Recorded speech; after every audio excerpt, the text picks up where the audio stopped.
And with that, I yield back to, I guess, Madam Acting Chairman. Thank you. Thank you. So we're in the middle of a housing crisis all across America. Today, though, I want to focus on the housing crisis in Indian country. The federal government has failed to live up to its promises to tribal nations. And one of the ways that we've fallen short, we have woefully underfunded programs for Native communities. In the 25 years since the Indian Housing Block Grant Program was created, Congress has consistently failed to put enough money into the program, even to keep up with inflation, let alone the massive housing needs in Indian country. Ms. Bailey, you are an expert on the housing needs of historically marginalized communities.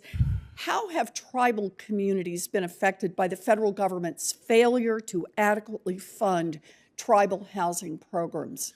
Thank you, Senator. This is such a critical issue that we don't talk enough about.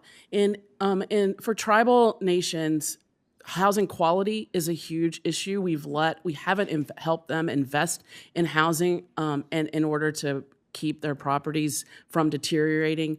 Housing overcrowding is an issue, and homelessness in general shows up differently in Indian country than it does in non-tribal areas. So this investment is critically important to highlight. Okay, so poor condition of the housing, a lot of homelessness, a lot of overcrowding.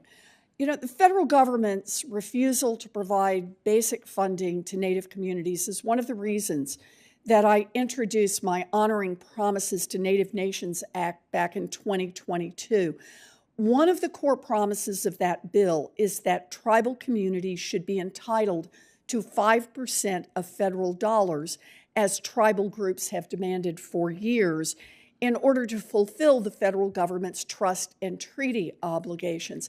Today, as this committee considers proposals to address our housing crisis, I am reintroducing rural housing service provisions from the Honoring Promises as a standalone legislation.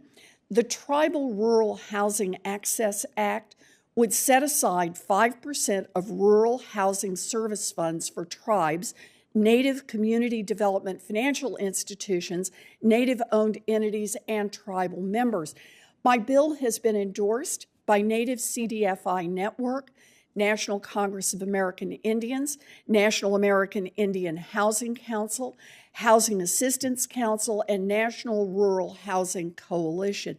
Ms. Bailey, you've had a chance, I think, to look at my bill. Would my bill help address some of the housing challenges faced by Native communities? Absolutely, it would. It's our understanding that only about 1% of these resources currently go to tribal nations. And so being able to increase that to 5% would make a huge difference in all of the areas that are necessary in tribal lands. I think another thing that is important that I want to highlight is in order for them to be able to spend those resources, it's critically important for us to look at how the Department of Interior, the Department of Justice, and HUD are working together. We've got to improve the bureaucracy and streamline that so that we can truly honor the nation-to-nation relationship we should be having with tribal nations. That's a very powerful point. I want to underscore, though, in my bill, this wouldn't cost the federal government an extra dime, but it would go a long way to beginning to fulfill our trust and treaty obligations that we have ignored for so long. Other members of this committee have already done important work on this issue. Senator Smith and Senator Rounds have a bill that would set aside funds for Native CDFIs to administer the 502 Direct Loan Program, which plays a critical role in helping low-income individuals buy and rehabilitate homes. Our bills go hand in hand. My bill counts every dollar of Senator Smith and Senator Rounds set aside toward my 5% set aside, and it sets aside funding for tribes in other rural housing service programs as well, including housing subsidies for farm laborers. Let me be clear. We need a major federal investment to increase our housing supply if we want to get out of this affordability crisis, and a 5% set aside for tribal communities would be an important start. Thank you, Mr. Chairman. Thank you, Senator Warren. I will ask my questions now. Welcome again. Thanks to the committee members on this committee.